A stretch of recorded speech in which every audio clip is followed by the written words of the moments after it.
di sini sudah masuk ada beberapa pertanyaan Ustazah. Ini dari kolom chat. Yang pertama,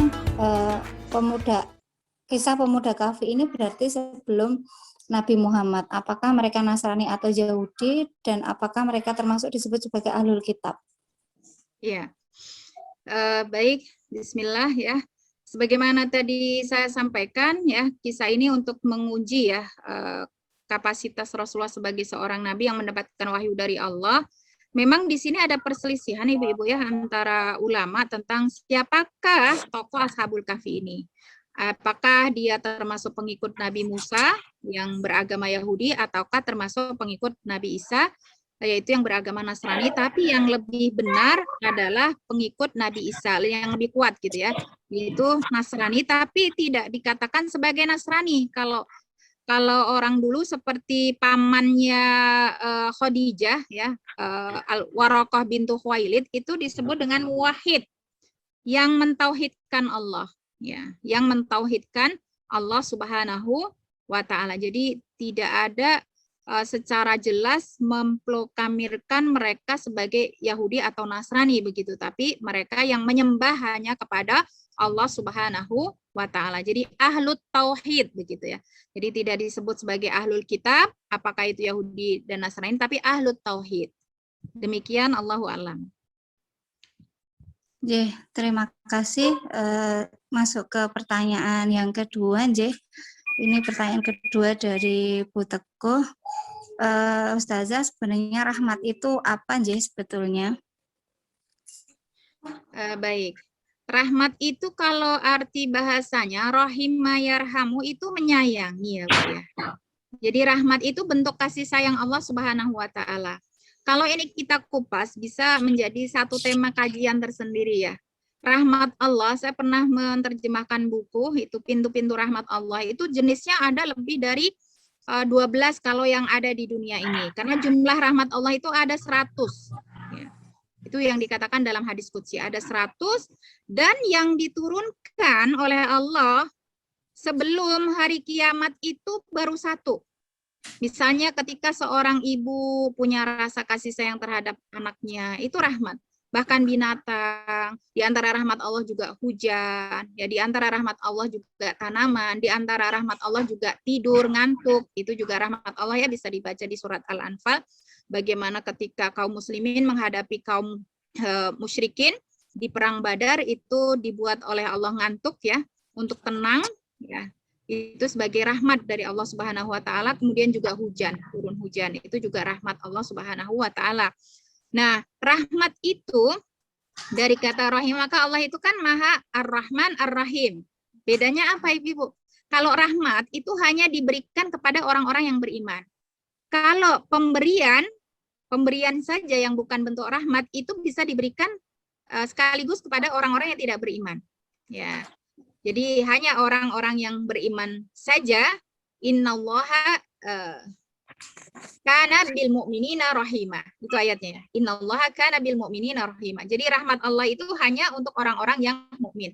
Dan bentuk rahmat itu bahkan Ibu-ibu nun sewu ya, ada juga sakit, ujian. Itu bisa bentuk rahmat. Karena diterangkan dalam hadis Rasulullah ya, innallaha idza ahabba qauman ibtalahum. Kan rahmat itu menyayangi. Padahal Allah itu ketika menyayangi hamba itu pasti malah diuji. Ya, diuji. Setiap kaum yang diuji oleh Allah berarti disayangi. Kasih sayang Allah salah satunya bentuknya adalah ujian. Sakit juga bisa menjadi salah satu rahmat, karena ketika kita sakit dan menghadapi sakit itu dengan baik, itu bisa menggugurkan dosa-dosa kita. Sehingga Rasulullah mengajarkan kepada kita nih, kalau nengok orang sakit, salah satu yang kamu ucapkan apa? La ba'sa, tahurun insyaallah. Mudah-mudahan sakit itu menggugurkan dosa-dosa kamu. Sehingga kan kita untuk mendapatkan ampunan itu ya susah ya Bu ya. Tapi dengan sakit itu gugur gitu dosanya. Jangankan sakit yang berat, serius ya. Sampai dikatakan oleh Rasulullah ketika kamu tertusuk duri saja itu bisa menggugurkan dosa gitu, Masya Allah. Jadi sangat banyak nih bentuk rahmat Allah Subhanahu wa taala ya. Nah, itu bisa dikupas tersendiri nih. Kalau kita jelaskan detail ini butuh waktu yang lama. Mungkin itu insya Allah bisa sedikit menambah apa jawaban ya Bu ya dari yang ditanyakan tadi nggih. Demikian, Allahu a'lam. Oke, mungkin jadi masukan untuk panitia nanti untuk materi yang selanjutnya nanti Ustazah. Oke, mungkin Bapak Ibu satu pertanyaan lagi mungkin yang bisa ditanyakan karena mengingat waktu ya, pangapunten ini ada yang ingin didiskusikan? Saya mau tanya Ibu. Ya, monggo Bu Sari. Oke, ini aja Ustazah mau tanya, saya agak sedikit penasaran kenapa Al-Kahfi ini gitu dengan berbagai macam kontennya menjadi satu bacaan yang sangat baik untuk dibaca di hari Jumat itu, kenapa ya Ustazah? Jadi bismillahirrahmanirrahim. Baik Ibu ya. Sebenarnya setiap surat, setiap ayat itu memiliki keutamaan dan karunia ya. Kenapa alasannya Al-Kahfi ini dianjurkan untuk dibaca pada hari dan malam Jumat itu karena kita tahu Sayyidul Ayyami Yaumul Jum'ah ya. Hari yang terbaik bagi umat Islam itu adalah hari Jumat dan sebenarnya tidak hanya surat Al-Kahfi ya, kita boleh membaca surat-surat yang lain. Ya, alasannya karena memang di dalam surat Al-Kahfi ini ada sebuah kisah yang sangat menakjubkan bagaimana orang-orang yang itu bahkan tergolong sebagai para pejabat untuk mempertahankan keimanannya ya, itu mereka harus menyelamatkan diri, meninggalkan jabatan, meninggalkan kenikmatan, meninggalkan kedudukan dan yang lain sebagainya, dan bahkan mereka siap ya untuk mati, artinya seperti itu ketika mereka berpegang pada kebenaran ya, untuk menyatakan diri mereka bahwa mereka hanya menyembah Allah Subhanahu wa taala, bahwa Rabb mereka adalah Allah Subhanahu wa taala, dan itu di hadapan umum itu bukan perkara yang mudah dilakukan begitu ya, yang mudah dilakukan. Dan ini ingin ya kita contoh juga tadi yang kita sampaikan di antara hikmah kisah itu adalah untuk menunjukkan bahwa wa'dallahi haq, janji Allah itu benar gitu. Artinya dengan orang berpegang pada kebenaran meskipun saat itu mengalami kesulitan dan tekanan sebagaimana ini terjadi juga pada umat-umat terdahulu termasuk juga Rasulullah Shallallahu Alaihi Wasallam yang harus berhijrah ya, akhirnya diberikan kemenangan oleh Allah ya, sampai Islam pun bisa menguasai 3/4 dari dunia. Itu kan janji Allah itu benar, asalkan kita juga meyakini betul ya, keyakinan kita terhadap Allah juga benar, maka janji Allah akan terwujud ya, menjadi benar begitu ya. Juga ingin menyatakan bahwa ada kehidupan setelah dunia ini, yaitu kiamat nanti akan terjadi dan kita akan dibangkitkan lagi, karena itulah inti daripada tujuan kita hidup di dunia itu bukan hidup untuk hidup, tapi adalah hidup untuk nanti ya, berpegang pada kehidupan yang abadi nanti begitu. Jadi sebenarnya sama sih Bu ya, intinya semua surat yang ada di dalam Al-Qur'an itu sama. Kalau latar belakang kenapa dibaca harus ini dan itu sebenarnya tidak ada alasan khusus ya, tidak ada alasan khusus gitu ya. Artinya minimal gitu ya, kalau kita tidak bisa menghatamkan Al-Quran sebulan sekali melewati surat Al-Kahfi ya, jadikan itu wirid ya, wirid 1 pekan sekali.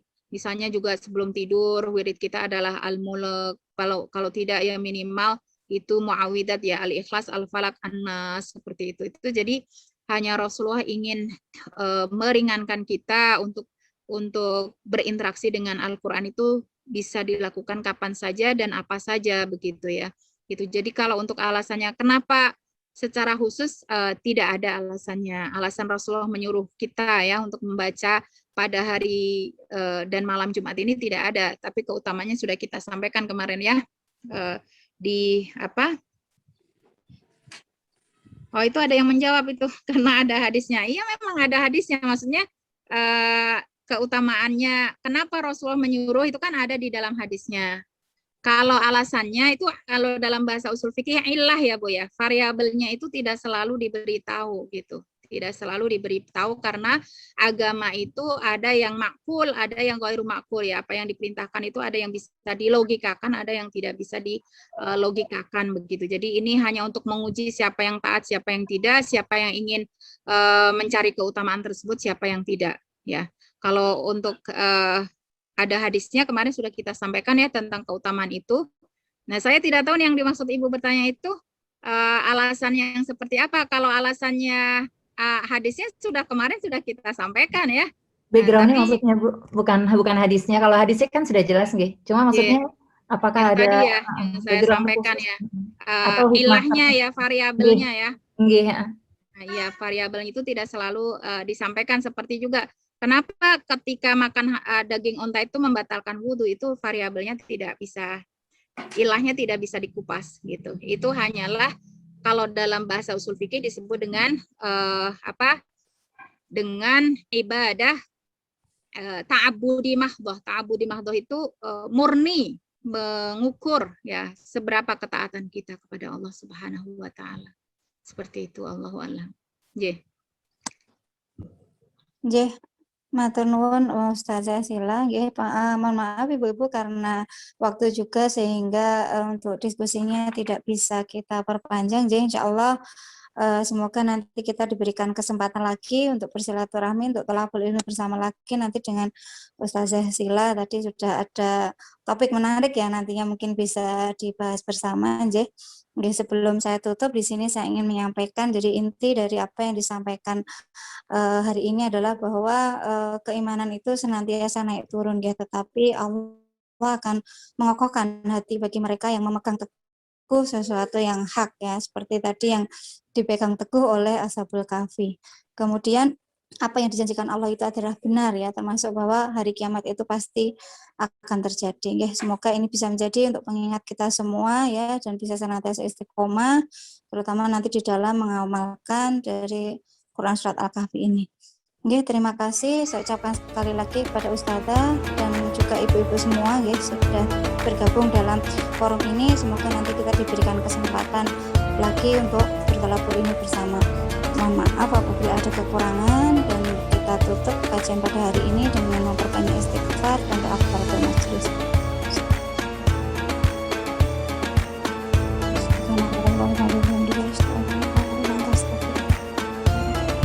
Oke, saya selaku moderator, mohon maaf jika ada kekurangan. Saya tutup. Assalamualaikum warahmatullahi wabarakatuh.